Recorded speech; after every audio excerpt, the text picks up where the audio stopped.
Rui Mergulhão Mendes é analista comportamental e está connosco. Muito bom dia, seja bem-vindo. Como é que analisa a dinâmica e o comportamento dos dois candidatos? Algum foi mais confiante e outro defensivo ou ao longo do tempo foram variando de postura? Bom, é normal variar-se de postura ao longo do tempo, porque não estamos sempre no mesmo registro. Eu gostava de começar por fazer aqui uma contextualização neste debate, talvez aquele onde houve menos poder de algumas das partes. Normalmente há um challenger que está numa situação de maior capacidade de confronto e talvez por Pedro Nuno Santos ter saído há tão pouco tempo desta posição e Luís Montenegro ter estado pouco tempo também nesta posição, ainda tudo é muito fresco para ambos, portanto, essa posição de poder acabou por não se ver aqui patente e poderia ser um tema interessante e que normalmente traz mais discussão ao debate.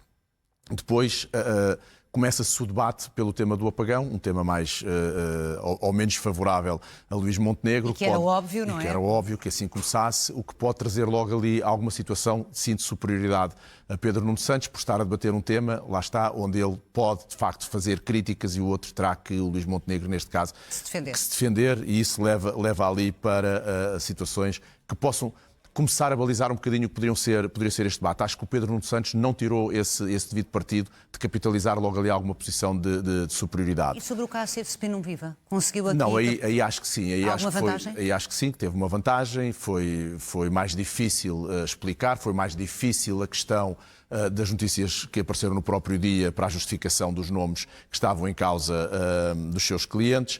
Ainda assim, e mesmo para terminar aqui aquilo que eu considero o contexto inicial deste debate, dizer que acabou por ser um debate tranquilo na relação entre ambos. Não houve uma grande crispação, como vemos às vezes em alguns debates mais acesos. Isso foi um bom momento. Acho que tinha ali um momento, e só mesmo por curiosidade, que poderia ter sido muito mais bem explorado pelo Luís Montenegro, que é a chegada de Pedro Nuno Santos, quando ele já está na zona do debate e o Pedro Nuno Santos vai cumprimentar os jornalistas e o vai cumprimentar e ele o recebe. Ele poderia ter tirado outro proveito para evidenciar ali algum domínio sobre aquela situação. Por exemplo, que tipo de gesto e de postura é que o ainda primeiro-ministro Por exemplo, eventualmente não o deixar subir logo o degrau e cumprimentá-lo, que deixaria ao Pedro Nuno Santos. Aliás, o que o Pedro Nuno Santos fez a Luís Montenegro no final do debate das últimas legislativas, onde o foi cumprimentar ainda com o Luís Montenegro sentado, que é uma fotografia subejamente vista, que dá aquela posição de poder sobre o outro, e acho que ele ali, se tivesse alguma maldade, entre aspas, nesta fase de comportamento, poderia ter tirado ali superioridade neste momento. Julgo que se fosse ao contrário, talvez o Pedro Nuno Santos tivesse capitalizado esse momento. E em relação ao tipo de respostas, parece-lhe foram diretas, assertivas, ou os candidatos foram, em termos gerais, bastante evasivos? Eu acho que o debate foi morno, não foi daqueles debates, como disse, muito picados. Mas por causa dos moldes ou pelos dois candidatos estarem de alguma forma contidos e saber que essa moderação poderia ser-lhes favorável? Esse é outro tema. Cada um deles tem um framing diferente de comunicar.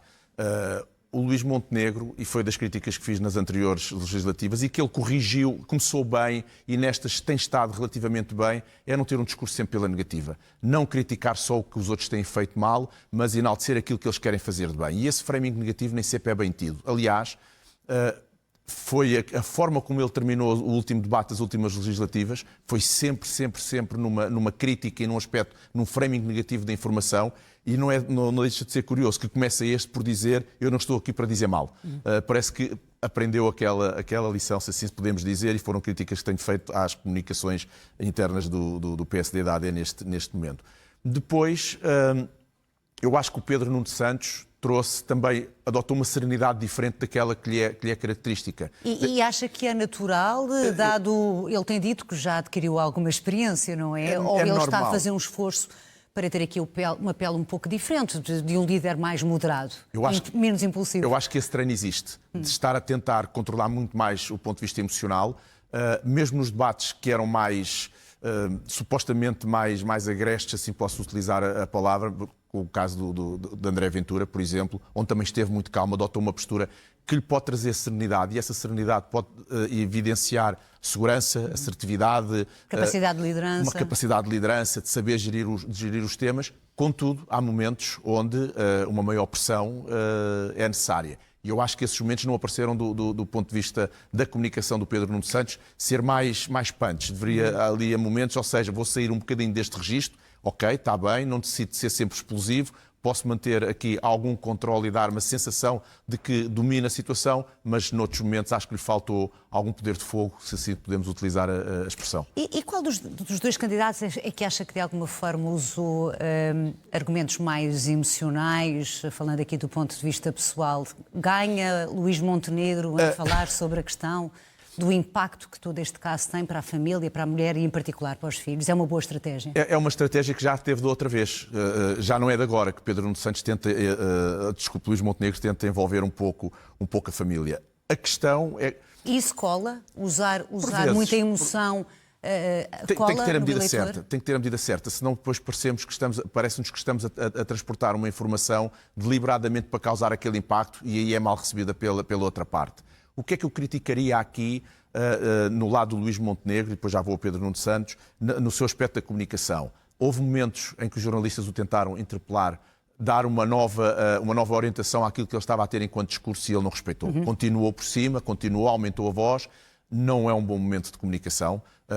Nesse caso, o Pedro Nuno Santos fez o melhor, soube parar, soube ouvir a questão que o jornalista estava a colocar e retomou.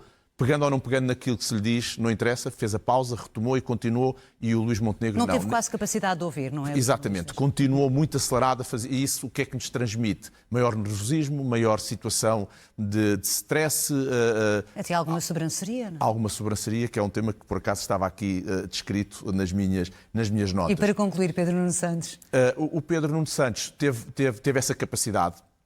Poderia ter sido mais assertivo no caso da Spin Viva, de facto. Acho que poderia ter sido mais assertivo. O Luís Montenegro tem aquelas frases: você não tem autoridade, temos que ser sérios e dizer a verdade. Portanto, confrontou-o algumas das vezes de uma forma mais assertiva e acho que o Pedro Nuno Santos aqui encaixou alguns desses recados, não contrapondo dessa forma. Queria dar só aqui uma nota final, mesmo para concluir. A expressividade facial dos candidatos também é muito relevante. E outro aspecto que o Luís Montenegro já poderia ter corrigido ou aprendido a corrigir é não exibir uma face, muitas vezes, de olhos semicerrados, parece que com raiva. É um padrão de base da comunicação dele, mas que quem não determina e não torna isto consciente pode pensar que ele está zangado a transportar aquela informação, quando na realidade é um padrão que ele poderia corrigir. É importante sublinhar isso porque o corpo também fala. Obrigada, Rui Mergulhão Mendes, por ter estado connosco. Uma continuação de um excelente dia. Obrigado.